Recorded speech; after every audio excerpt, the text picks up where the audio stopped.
राम राम जी, सभी भाई बहनों को राम राम। मैं हूं बाबा रामदास और आप देख रहे हैं स्लो जिंदगी और बाबा की खरी खोटी। आज मेरे साथ जुड़ गई हैं गायत्री। आपका एक बहुत शानदार न्यूज है, the alternate media news channel, आपका एक यूट्यूब चैनल है द ऑल्टरनेट मीडिया। गायत्री, स्वागत है आपका चैनल पे। नमस्ते, बहुत बहुत धन्यवाद बाबा जी बुलाने के लिए। गायत्री, आज सुबह सुबह आपने ही हमें एक समाचार से अवगत कराया। वैसे मैंने ट्विटर पे फिर बाद में उसको फॉलो किया कि हादी मियां के भाई ने बयान दिया है कि हम हमारे लड़के को तो जी मोहम्मद यूनुस ने ही मरवा दिया। हादी को तो मरवाया तो मोहम्मद यूनुस ने ही है।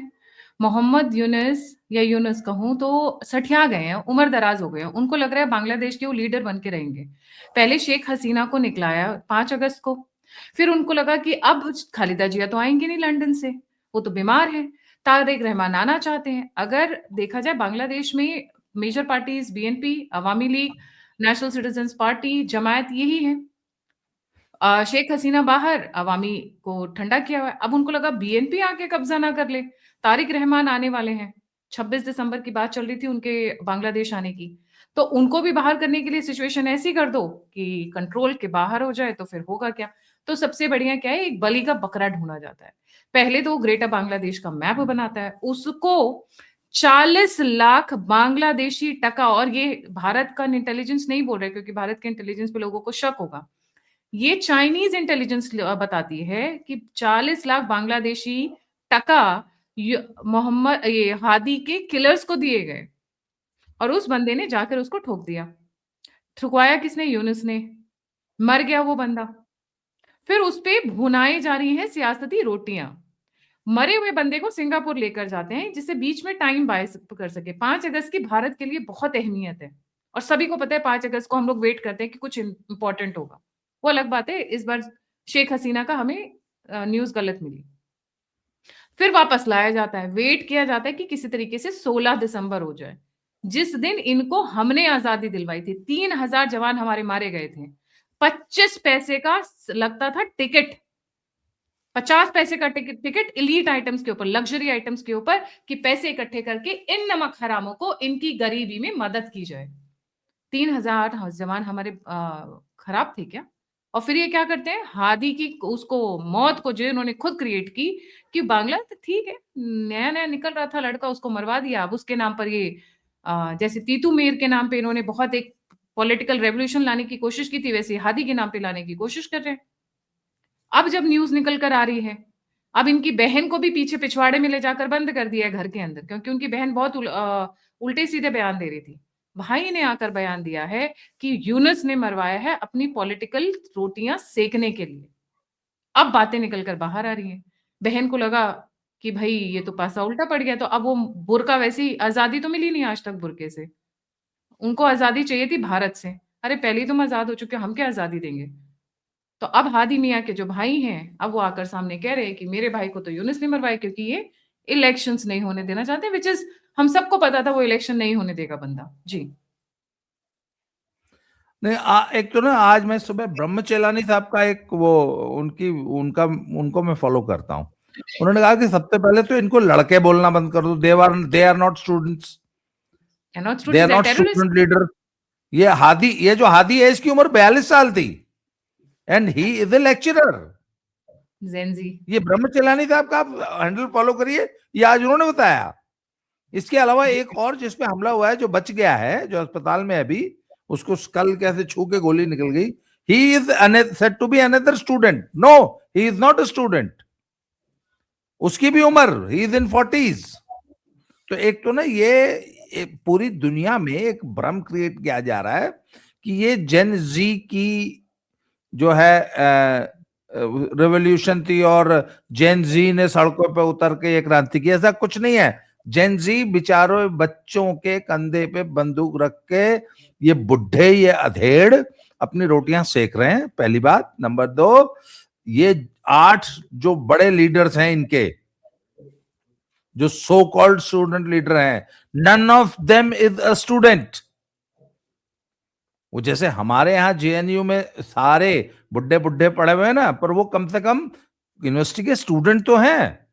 वो यूनिवर्सिटी में कम से कम पढ़ तो रहे हैं, चाहे पीएचडी कर रहे हैं, चाहे कितने साल तक कर रहे हैं। इनमें से एक भी यूनिवर्सिटी का स्टूडेंट नहीं है जो बांग्लादेशी में। पहली बात तो ये जनता को क्लियर कर लेनी चाहिए। और मैं आगे की बातचीत चलाने से पहले जरा जो आपको, आपने एनसीबी लीडर है जिसका आपने नाम लिया, नेशनल सिटीजन्स पार्टी, उसका नाम है मोतालेब शिकादार, और उसके गोली लगते ही बाकी के जो 8 नेशनल सिटीजन्स पार्टी के लोग हैं, उन सबको, जो मेन लीडर्स हैं 8, उन जी सबको जी प्रोटेक्शन दी है। और प्रोटेक्शन कौन दे रहा है? बांग्लादेशी आर्मी दे रही है, क्योंकि उनको पता है जी कि बांग्लादेशी पुलिस उनके कंट्रोल में नहीं है, वो फॉलो करें यूनिस के ऑर्डर्स को। जी। तो मैं आगे बातचीत को आगे बढ़ाने से पहले जरा दर्शकों से अपील करता हूँ। दर्शकों, ये मेरी पुस्तक है दद्दा की खरी खरी। ये मेरी राइटिंग्स, मेरी एक अब तक की जो राइटिंग्स है उनका कंपाइलेशन है। इस पुस्तक का मूल्य 600 रुपया है, और हम इस पुस्तक का विक्रय से जो भी हमें राशि प्राप्त हो रही है या होगी, वो हमारे आश्रम मंदिर में एक गौशाला और एक पशु चिकित्सालय, बीमार बूढ़ी गायों की सेवा के लिए एक चिकित्सालय प्रस्तावित है, उसमें इसका व्यय होना है। मेरे इस चैनल पे सामने जो टिकर चल रहा है 7696409623, इस पे आप 600 रुपया भेज के, या और भी अगर आप सहयोग कुछ ज्यादा भी करना चाहते हैं तो ऊपर जो क्यूआर कोड है इसमें से किसी पर भी आप भेज के ये पुस्तक मंगा सकते हैं। मुझे अपना फोन नंबर, एड्रेस और पिन कोड, पूरा सब कुछ इसी नंबर पे आप व्हाट्सएप कर दीजिए तो आपको ये पुस्तक मिल जाएगी। अब हम बातचीत को आगे बढ़ाते हैं। तो अभी जैसे कि एक चीज क्लियर है कि ये स्टूडेंट लीडर के नाम पे ये सिर्फ एक फार्स है। ये डीप स्टेट के गुर्गे हैं, और मोहम्मद यूनुस जो है डीप स्टेट की एक कठपुतली है, जो कि बांग्लादेश में बैकडोर से बिठाई गई है। अच्छा, आपको क्या लगता है फरवरी में जो चुनाव होने वाले हैं ये वाकई हो पाएंगे या यूनुस होने देगा? नहीं, चांसेस नहीं है हो पाने के, अनलेस एंड अनटिल जमात की सफाई हो, जिसमें काफी रेडिकल लोग हैं। मुश्किल है कि इलेक्शंस होंगे। ये पूरी 99% पूरा, चाहे बांग्लादेश को जलाकर राख करना पड़ जाए, पर यूनिस इलेक्शन नहीं होने देगा, क्योंकि वो पावर में नहीं आ पाएगा, उसको पता है ये चीज।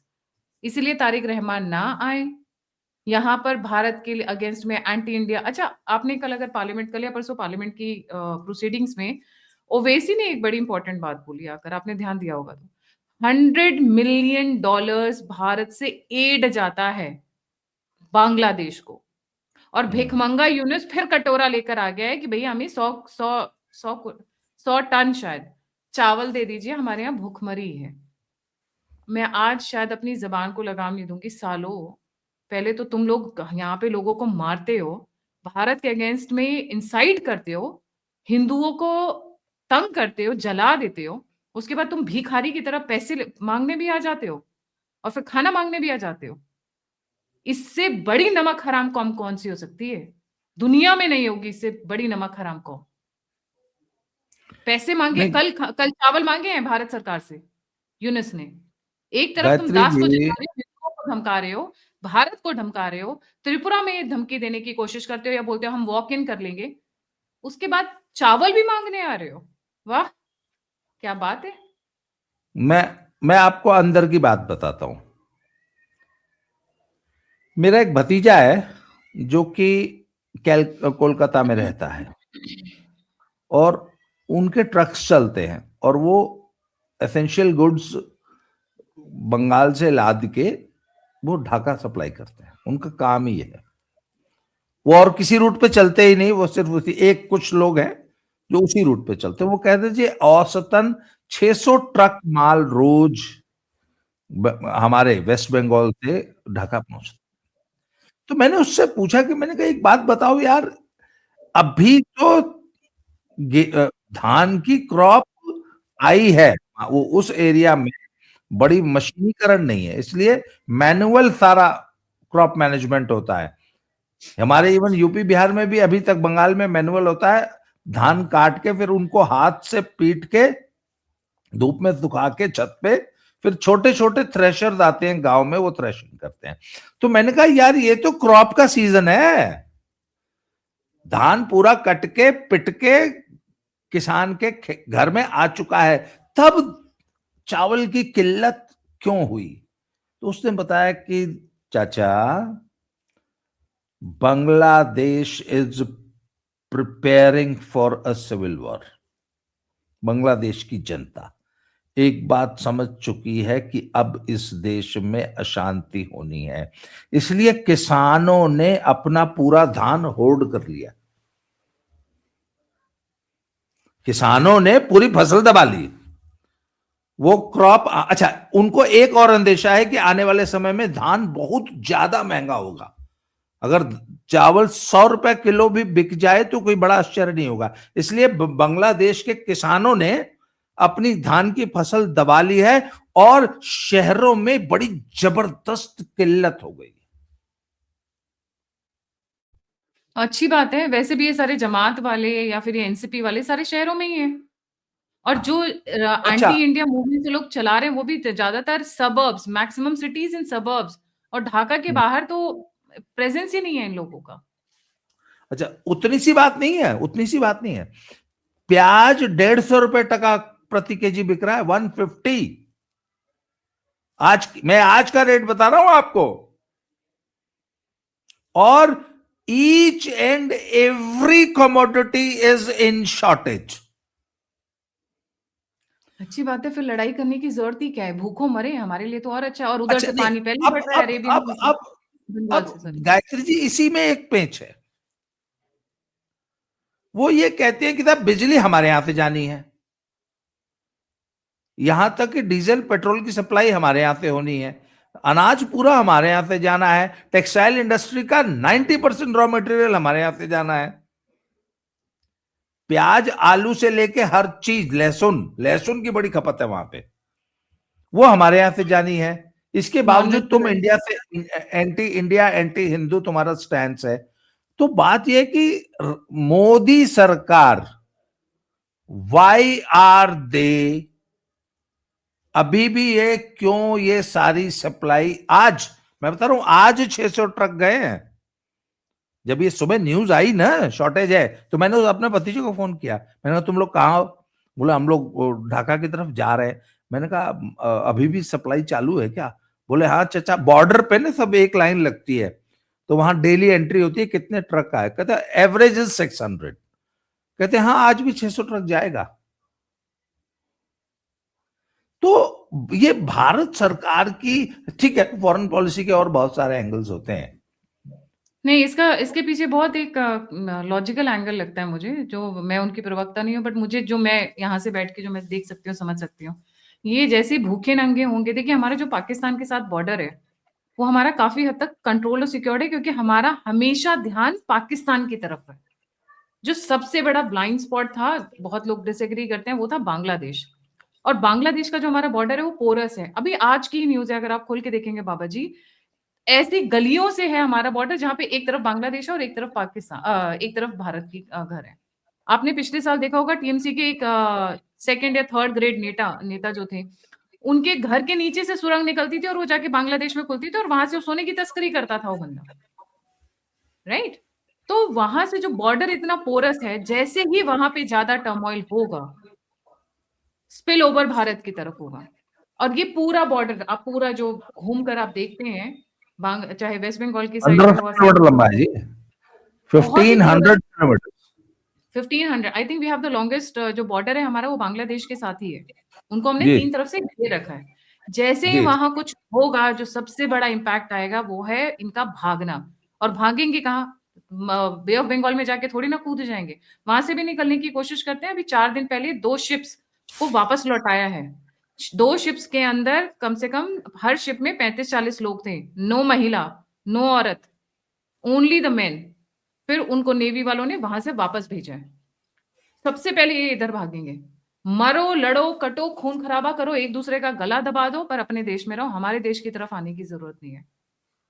बाय द वे, अभी सुबह आज की जो न्यूज है, CAPF, that is centrally administered police forces, 5000 extra deployment की बात हुई है on that side only, eastern section only, और उसकी अभी मंजूरी दी गई है। 5000 इज अ गुड नंबर, छोटा नंबर नहीं होता है। ये सुबह सुबह की अभी जो न्यूज आई है। सो गवर्नमेंट प्रिपेयर कर रही है। I think they would not like to have somebody jumping, क्योंकि आप गोली तो नहीं मार दोगे ना, अभी 3 से 4 दिन पहले 2 लोगों को गोली मारी, उसको लेकर नौटंकी कर रहे थे। मतलब तुम भाग के हमारे यहाँ आओगे क्या? धर्मशाला खोल के रखा हुआ है हमने आप लोगों के लिए। Get out, simple. यहाँ आओगे, काम करना आता नहीं है, पढ़े लिखे हो नहीं, स्किल्स है नहीं, क्या करोगे? चोरी चकारी करोगे, डकैती करोगे, लूट मार करोगे, रेप करोगे, क्योंकि तुम्हारे खून में ही है। जहां पे छेद मिल जाएगा वहीं घुस जाओगे सालो, चाहे वो दीवार के अंदर ही क्यों ना हो। इतना नहीं पर्वर्ट माइंडसेट है इनका, दिमाग दो टांगों के बीच में। फेक पासपोर्ट, फेक आधार कार्ड, फेक पैन कार्ड, जितने भी फेक डॉक्यूमेंट्स है, डिग्रीज के। अभी जो केरला में पकड़ा गया इतना बड़ा जो बस्ट हुआ है नेटवर्क फेक डिग्रीज का, सारे के सारे तार निकलकर वेस्ट बंगाल से आ रहे हैं। क्यों? क्योंकि सब ये वहीं घुसकर वहीं बैठ जाते हैं। पूरा जो वेस्ट बंगाल का बॉर्डर है, इन्होंने तभी तो ग्रेटर बांग्लादेश का मैप बनाया था। वो ये ऐसे नहीं बनाया था उन्होंने, क्योंकि अपनी जनता को भेज भेज कर, जैसे चाइना की एक पॉलिसी है सर, आप देखिएगा, सेंट्रल चाइना में लोग हो या नहीं हो, सबसे बड़ा जो उनका एस्टैब्लिशमेंट है, जो ये जानबूझकर बसा रहे हैं, पैसे दे देकर लोगों को बिठा रहे हैं, वो या तो इंडियन बॉर्डर पर है या रशियन बॉर्डर पर है। क्यों? क्योंकि आज से 10 साल बाद बोलेंगे भाई हमारी जनता ये रहती थी, ये जमीन हमारी है, आप कर लो जो करना है। क्या उखाड़ लोगे आप? जब जनता को आप गोली तो नहीं मारोगे, या तो फिर हिटलर की स्टाइल में आ जाओ। उसके लिए तो फिर बहुत और ज्यादा प्रॉब्लम्स है। तो बेस्ट है कि इनको इन्हीं के एरिया में कंटेन करो। इनको बाहर निकलेंगे तो हमारे लिए सिरदर्दी है ये। और ये बच्चे तो ऐसे पैदा करते हैं जैसे सुअर उतने नहीं पैदा करता होगा, उस हिसाब से बच्चे पैदा करते हैं ये। अल्लाह की दे, सॉरी, डैश की देन है। तो डैश से बोलो कि खाना भी दे दे, जगह भी दे दे रहने को, कपड़े भी दे दे पहनने को, नौकरी भी दे दे। नहीं, वो जवाब क्यों मोदी नहीं? देगा। ना ना ना, मोदी देगा वो वो। मोदी देगा, वो मोदी देगा। हाँ, मोदी देगा वो। अच्छा नहीं, इन्होंने हम्म, पर एक बहुत बड़ी विडंबना, आज एक दिल्ली में एक ग्रुप ने मांग की है। अब देखिए, हिंदुओं पे बंगाल में हिंसा हो रही है, इसके लिए भारत ही दोषी है, हिंदू दोषी है। एक तो ये दिग्विजय सिंह ने आरोप लगाया ही लगाया। आज दिल्ली में एक मांग उठी कि हमने शेख हसीना को चूंकि शरण दे रखी है, तो हमको शेख हसीना को वापस बांग्लादेश को सौंप देना चाहिए, या शेख हसीना को बोलो कि जैसे वो तस्लीमा नसरीन नॉर्वे स्वीडन कहीं रहती है, वहां ये भी जाए, इसको हमने अपने देश में क्यों शरण दे रखी है। ये जो कांग्रेसी इकोसिस्टम है, ये मांग उठा रहा है दिल्ली में। आज की खबर बता रहा हूं मैं आपको। तस्लीमा नसरीन भारत में रहती है, ये गलत है लोगों को information. She stage in India. उसको नागरिकता नहीं दी ना, नागरिकता उसको स्वीडन ने या मुझे डेनमार्क ने। नागरिकता का कंफर्म नहीं है क्योंकि मैंने वो डॉक्यूमेंट्स नहीं देखे हैं, बट शी नहीं, स्टेज इन इंडिया। नागरिकता, वो नागरिकता मांग रही थी, उसको नागरिकता दी नहीं भारत ने, हम्म। और वो अभी भी उस वीजा पे ही रहती है। आपके जो व्यूअर्स हैं, तस्लीमा नसरीन की एक बुक है, जब मैंने वो बुक पढ़ी थी, Lajja, if I am correct with जी, द नेम, आप वो यस बुक यस। पढ़ लेंगे ना, तो मैं कह रही हूँ 5 दिन आपके गले से निवाला नहीं उतरेगा खाने का। जरा वो पढ़कर देख लीजिए एक बार बुक। वो रहती भारत में, हो सकता है सिटीजनशिप कहीं की भी हो, मुझे सिटीजनशिप का नहीं पता है उनके। बट हाँ, कमिंग टू शेख हसीना, कांग्रेस तो चाहते ही है, कांग्रेस तो हमेशा चाहता है कि उसको लौटा दे, फिर वो उसको मारकर टांग दे। क्योंकि एक बात बताइए, यूनुस के क्लोज लोग राहुल गांधी से क्यों मिलते रहे हैं? अभी भी वो जब जर्मनी गए हैं, जर्मनी के बाद स्विट्जरलैंड गए हैं, क्यों मोहम्मद यूनुस के साथ के जो 4-5 उनके जो आसपास रहते हैं, वो वहां क्यों गए हुए हैं? कॉमन कनेक्शन क्या है दोनों के बीच में? गांधीज के जो क्लोज लोग हैं और जो यूनुस के जो क्लोज लोग हैं, ये लोग आपस में मिलकर क्या कर रहे हैं? What is the game going on behind? और अब पहले तो सिर्फ पप्पू गया हुआ था, अब तो पिंकी भी पहुंच रही है यूएस। अगर आपने नोटिस किया हो, कल रात की न्यूज है ये। Priyanka Gandhi is on A US tour. ये कहाँ जा रही है मैडम? और बहुत ही संदिग्ध हालत में। Nobody knows where she is going. भाई आप गांधी परिवार के हो जिन्होंने भारत को आजादी दिलवाई है, क्योंकि बाकी सब लोग तो किसी ने कुछ किया नहीं। हजारों लाखों लोगों ने वो कुर्बानी दी नहीं, गांधी ने कुर्बानी दी नहीं। चंद्रशेखर आजाद मारे गए, भगत सिंह लटक गए, उन्होंने कुछ किया नहीं। सुभाष चंद्र बोस ने कुछ किया नहीं। गांधी के लोगों को तो स्पेशल सिक्योरिटी की जरूरत है ना। तो एसपीजी छोड़ के क्यों जा रहे हो? लेकर जाओ। कांग्रेस ये जो बार बार बोलती है कि ये मोदी हमेशा टूर पर रहते हैं, तो मोदी तो पूरी अपनी तामझाम लेकर चलते हैं, अपने डिग्नेटरीज, अपने ऑफिशियल्स, बिजनेसमैन, दोवल, जयशंकर को लेकर चलते हैं। आपके ये छुपकर क्यों भाग जाते हैं? चूहे की तरह बिल में क्यों घुसते हैं? वो भी लेकर चले जरा। But coming back to your question, obviously Gandhi, ये राहुल और इनके, राहुल को तो वैसे गांधी बोलना अच्छा नहीं लगता है, सभी को पता है उनका जेनेटिक लीनिएज। इतनी तो माता जी अपनी इनके डीएनए टेस्ट के लिए क्यों नहीं देती जब राजीव गांधी मारे गए थे तो उनके आसपास के लोग एक दूसरे से मिल क्यों रहे हैं? तो शेख हसीना को वापस करने की मांग तो नॉर्मल है, वो तो बड़ा लेट आया। मेरे को तो लगा था जब 5 अगस्त को ये कांड हुआ था पिछले साल, तो मुझे तो लगा था 10-15 दिन बाद ही बोलेंगे कि शेख हसीना को वापस भेज दो। ये तो बड़ी लेट आए हैं सर। थोड़ा सो के जग के काम कर रहे हैं अब ये लोग। बहुत लेट हो गए हैं। अब इनका टूल किट भी पुराना हो गया है, पैसे भी खत्म हो रहे हैं बेचारे। अब देख लो ना, जो 6.8 पर इनकी जीडीपी चल रही थी, बांग्लादेश की, one of the fastest growing nations in the, मैं बोलूंगी इंडियन सबकॉन्टिनेंट, भारतीय महाद्वीप का सबसे अच्छा बांग्लादेशी कपड़े फेमस होने लग गए थे वर्ल्ड अक्रॉस। लेबल नहीं किसी नहीं, का भी लगाओ तो मेड इन बांग्लादेश। निश्चित रूप। अब देख लीजिए कहाँ कहाँ ले आए हैं। बोल तो रहे हैं 3% पे ग्रो कर रही है। अभी कल कम से कम 10 से 15 वीडियोस ऐसी आई हैं जो डिफरेंट डिफरेंट सोशल मीडिया और ओपन सोर्स में आई हैं, जहां पर वहां की जनता रो रही है। टेक्सटाइल बंद हो गया है, फिशरीज खत्म हो रही हैं, चावल की कमी है, बिजली को लेकर रो रहे हैं, बिजनेस चल नहीं रहा है। जितने भी इनके जो लिस्ट का था आपने देखा ही, वो जलाकर राख कर दिया इन्होंने, जो फॉरेन कॉरेस्पॉन्डेंट थे। फॉरेन कॉरेस्पॉन्डेंट के नाम पे ऐसा क्यों है कि टर्की की टीम आकर बैठी हुई है जो इनका फॉरेन मीडिया देख रही है? Can somebody tell me that? ऐसा क्यों है कि बाहर के लोग आकर इनका मीडिया देख रहे हैं? Why not their own people? जो पहले वो टीम थी वो इतनी खराब हो गई है। टर्की इनको ड्रोन्स दे रहा है, ड्रोन से तुम भारत से जीत जाओगे? झक मार के रखा हुआ है यहाँ पे। फिर प्रॉब्लम क्या होती है ना, पावर रिस्पेक्ट्स पावर। भारत ने अपनी पावर एक्सर्ट नहीं की for different reasons in last का, मैं बोलूंगी 200 साल में। पहले मुगल्स आए, उसके बाद अंग्रेज आए, और उसके बाद गांधीज आए। ठीक है, तो इनको ये लगा था कि आप शेर को अगर पिंजड़े में बांध दो या शेर को अगर जंजीरों से बांध दो तो शेर शेर नहीं रहता है। वो जंजीरों से टूटे हम। और ये रियलाइज हनुमान जी को भी याद दिलाना पड़ा था कि उनकी शक्ति क्या है। तो भारतीयों को याद रखना पड़ेगा कि आपकी शक्ति क्या है। उनको याद दिलाना पड़ेगा भारतीयों को कि आप किस रिच सिविलाइजेशन से आते हो, आपने क्या क्या अचीव किया था जब पूरी दुनिया चड्डी बनियान में भी नहीं घूमता था। आपके पास कपड़े नहीं होते थे पहनने के लिए, धोने के लिए पानी तो छोड़ दो। याद दिलाना पड़ेगा भारतीयों को, और ये चीज जितनी जल्दी हो उतना अच्छा है। तो दिग्विजय सिंह कुछ बोले, दिग्विजय सिंह की तो लाइनें ऐसी है कि वो पलट के उन्हीं पूरी की पूरी कांग्रेस को ही खा जाती है। उनकी तो कहानी ही अलग है। जी सर। तो Gayatri ji, of course developments बहुत तेजी से हो रही हैं, और we will have to keep a very close eye on the developments. जाते जाते एक चीज मैं जरूर कहना चाहूंगी, क्योंकि आज आज की जी लेटेस्ट डेवलपमेंट है आज की। जी। दुनिया में जिस चीज को पाक छू दे वो नापाक हो जाती है। नाम कितना प्यारा सा था जब इन्होंने सोच के रखा था, पाक। पाकीज़ा मूवी भी बनी थी बाय द वे। पर जिस चीज को ये छू देते हैं वो नापाक हो जाती है। आज से 2 दिन पहले लीबिया के साथ इनकी $4 बिलियन के आर्मी चीफ के साथ में $4 बिलियन की डील हुई थी। आज उसी हदाद का, जो कि उनका आर्मी चीफ था, उसी का प्लेन क्रैश हुआ है। इससे बड़ा एग्जाम्पल और क्या हो सकता है? इन्होंने अफगानिस्तान को छुआ, अफगानिस्तान बर्बाद हो गया, फाइनली अब बेटर हो रहा है। बांग्लादेश को छुआ, बांग्लादेश बर्बाद। और ये ऐसा बरमूडा ट्रायंगल है, जो देश इसमें आता है वो इनके साथ फंस कर रह जाता है। वो मतलब ये इनको उनको लगता है कि हम चालाकी कर रहे हैं और ये चालाकी में इनसे आगे। ये लॉलीपॉप दिखा दिखा के ना भारत का ज्यादा दिन नहीं चल सकता है कि भारत को कंटेन करेंगे। आप ज्यादा दिन कंटेन नहीं कर सकते हो। तो चलिए जी, गायत्री जी, आज की चर्चा को ही समाप्त करते हैं। आपने समय दिया इसके लिए आभार, धन्यवाद। दोबारा मिलते हैं। जय श्री राम, हर हर महादेव। हर हर महादेव।